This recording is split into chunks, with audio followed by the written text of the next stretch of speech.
On a vu il n'y a pas longtemps que tu étais l'une des personnalités qui parlait le plus de Gaza sur Twitter. On m'a présenté ça comme si je devais y voir un problème.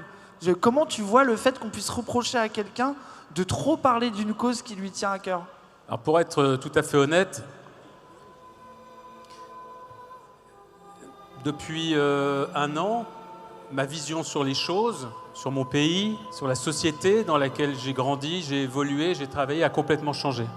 Ce qui s'est passé, c'est que j'ai compris que je ne vivais pas dans le pays dans lequel je croyais vivre. J'étais extrêmement étonné de constater que mes interventions médiatiques ou mes publications, tout à coup détonnaient. On se dit, mais c'est bizarre ce que dit Caron. Mais moi, je ne comprenais pas pourquoi on n'était pas parmi les personnalités publiques, j'entends.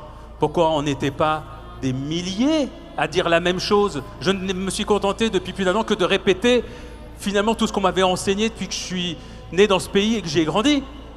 On ne tue pas des innocents, on ne massacre pas des enfants. C'est une évidence.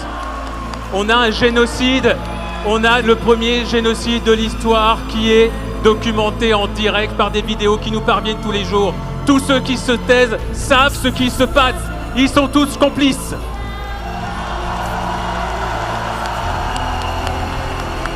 Je ne pardonnerai pas à ceux qui se sont tus. Jamais. Merci. Et je vais vous dire autre chose. Oui. Je pense que cette question-là, cette question du génocide en direct, elle a créé quelque chose aussi très important dans la société. Quelqu'un qui vient vous parler aujourd'hui de justice sociale, qui vient vous parler de féminisme, qui vient vous parler d'humanisme, et qui ne se sera pas manifesté pendant un an, aura perdu toute crédibilité pour porter ces combats-là. Ce qui se joue à Gaza, c'est l'essentiel, c'est le cœur même de l'humanité. Si on se tait là-dessus, on ne peut plus l'ouvrir sur quelque sujet que ce soit.